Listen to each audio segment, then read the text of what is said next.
చూద్దాం. ఈ 42 కుటుంబాలకు సుప్రీంకోర్టు ఊరటనిచ్చింది. డిసెంబర్ 31వ తారీఖు వరకు సుప్రీంకోర్టు ఊరట పొందిన ఈ కేసులో ఈ 42 కుటుంబాలు ఓవైపున సుప్రీంకోర్టులో కేసు పెండింగ్ ఉండగానే 31వ తారీఖు వరకు ఊరట ఉండగానే ఇక్కడ పోలీసులను అడ్డు పెట్టుకొని ఏకంగా 200 మంది పోలీసులు ఇక్కడ వచ్చి ప్రైవేట్ పార్టీకి మద్దతు తెలుపుతూ ఈ 42 ఇళ్లకు సంబంధించిన బాధితులను నిర్దాక్షిణ్యంగా వాళ్ళ ఇంట్లో ఉండగానే వాళ్ళ ఇళ్ళన్నీ కూడా పగలగొట్టడం జరిగింది. వీళ్ళందరినీ రోడ్డును పడేయడం జరిగింది. నేను అడుగుతా ఉన్నాను, ప్రభుత్వ పెద్దల ప్రమేయంతోనే వారి సహకారంతోనే వారి ఆశీస్సులతోనే ఇంత అకస్మాత్తుగా సుప్రీంకోర్టులో డిసెంబర్ 31వ తారీఖున వరకు గడువు అధికార దుర్వినియోగం చేస్తూ వీళ్ళందరినీ రోడ్డు పాలు చేయడం జరిగింది. నేను అడుగుతా ఉన్నాను ఇక్కడే, అయ్యా చంద్రబాబు గారు, ఈ 2 ఎకరాల 17 సెంట్లకు సంబంధించి వీటి విలువ ఎంత అని చెప్పి నేను ఇక్కడ అడిగా. ఎంతక్క ఇక్కడ దీని విలువ? ఇప్పుడు ప్రెసెంట్ ₹1 కోటి ప్లాట్ అండి. అందరి ₹1 కోటి పైనే ఉంటుంది. 250 కోట్లు దాదాపుగా ఈ 2 ఎకరాల 17 సెంట్లు వీళ్ళు ఇల్లు కట్టుకుని ఏదైతే ఉంటా ఉన్నారో కరెంటు మార్కెట్ విలువ దాదాపుగా 150 కోట్ల పై చిలుకట. 150 కోట్ల పై చిలుకు గల ఈ ప్రాపర్టీకి ప్రైవేట్ వ్యక్తులు దీంట్లోకి ఎంటర్ అయ్యారు. 2016లో అంటే అప్పుడు కూడా చంద్రబాబు నాయుడు గారు ముఖ్యమంత్రిగా ఉన్నప్పుడే 2016లో ఒక 1981 సంవత్సరం డేటెడ్ గా 2016లో ఒక ఫేక్ సొసైటీ పెట్టడం జరిగింది. తప్పుడు డాక్యుమెంట్లతో 2016లో 1981 డేట్తో ఒక తప్పుడు సొసైటీ క్రియేట్ చేసి మొత్తం డాక్యుమెంటేషన్ అంతా కూడా ఈ 150 కోట్ల ప్రాపర్టీని కాజేయడం కోసం అడుగులు పడ్డాయి. వీళ్ళందరూ చంద్రబాబు నాయుడుతో సన్నిహితులు. నారా లోకేష్ గారి ఇన్వాల్వ్మెంట్, లోకల్ ఎంపీ కేశినేని చిన్ని పూర్తిగా ఇన్వాల్వ్ అయి ఉన్నారు. ఇక్కడ కార్పొరేటర్ కూడా జనసేన పార్టీకి సంబంధించిన కార్పొరేటర్ కూడా ఒక ఆయన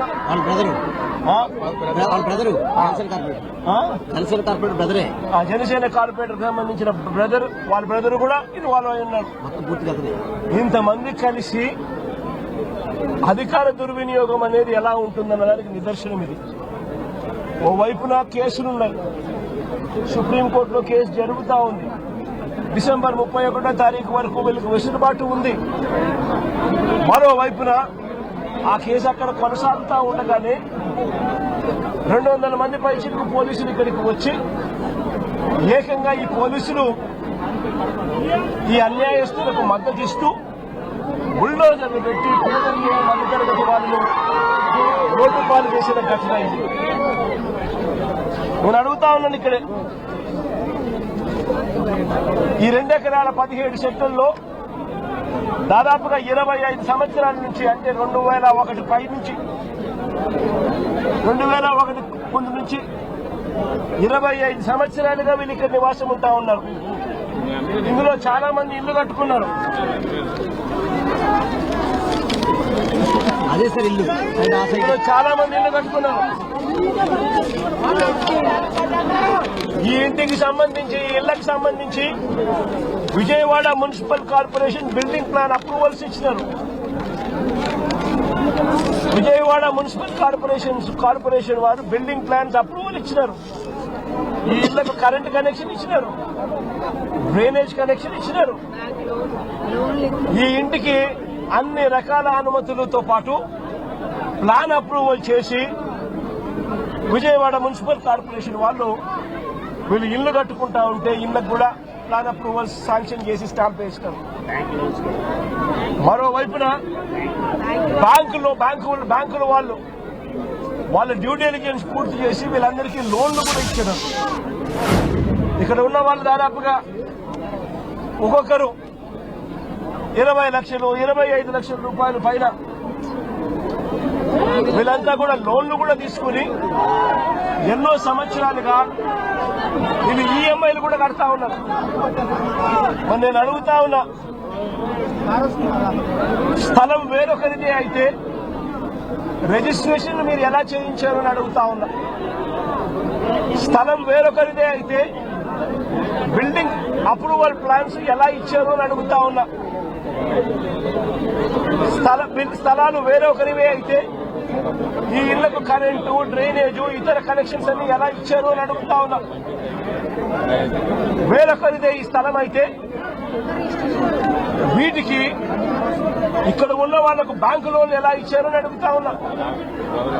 రిజిస్ట్రేషన్లు చేశారు, బిల్డింగ్ ప్లాన్ అప్రూవల్స్ ఇచ్చారు, అన్ని రకాల పర్మిషన్స్ ఇచ్చినారు. చివరికి వీరికి బ్యాంకులు వాళ్ళు లోన్లు కూడా ఇచ్చే వాళ్ళ డ్యూ డెలిజెన్స్ పూర్తి చేసి మన ఇన్ని సవ్యంగా ఉన్నప్పుడు ఇది ఏ రకంగా గవర్నమెంట్ ముందుకొచ్చి వీళ్ళకి ఎటువంటి న్యాయము చేయాలి అని కనీసం ఆలోచన కూడా లేకుండా, ఎటువంటి ముందస్తు నోటీసు కూడా ఇవ్వకుండా వీళ్ళ ఇళ్లలో ఉండగానే 200 మంది పోలీసులు పైచిలకు వచ్చి ప్రైవేట్ వ్యక్తులకు మద్దతు ఇస్తూ మొక్లేన్లు పెట్టి, జేసీబీలు పెట్టి, బుల్డోజర్లు పెట్టి ఏకంగా బిల్డింగులు పక్కన కొట్టడం జరిగింది. నేను అడుగుతా ఉన్నాను, వీళ్ళు చాలా మంది చెప్పడం కూడా జరిగింది. ఈ స్థలాలు మళ్ళీ కొనుగోళ్లు జరిగేటప్పుడు కూడా, క్రయ విక్రయాలు జరిగేటప్పుడు కూడా పలు సందర్భాలలో ఇక్కడ వాళ్ళంతా కూడా పేపర్లో అడ్వర్టైజ్మెంట్లు కూడా ఇచ్చినారు. ఎవరికైనా అభ్యంతరాలుంటే తెలియజెప్పాలి అని చెప్పి పత్రికా ప్రకటనలు కూడా ఇచ్చారు. పత్రికా ప్రకటనలు ఇచ్చినప్పుడు కూడా ఎవరు కూడా అభ్యంతరాలు ఎక్కడా కూడా వెలుబుచ్చలేదు.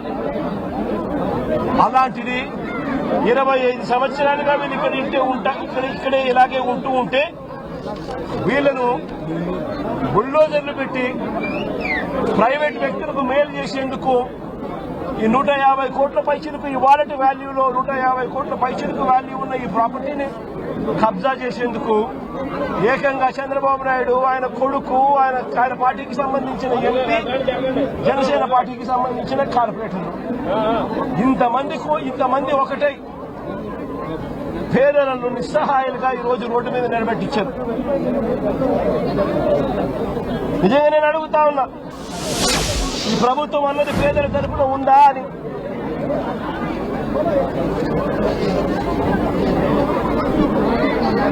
ఎక్కడైనా ఎప్పుడైనా కూడా ప్రభుత్వం అన్నది చేయాల్సింది ఏమిటి?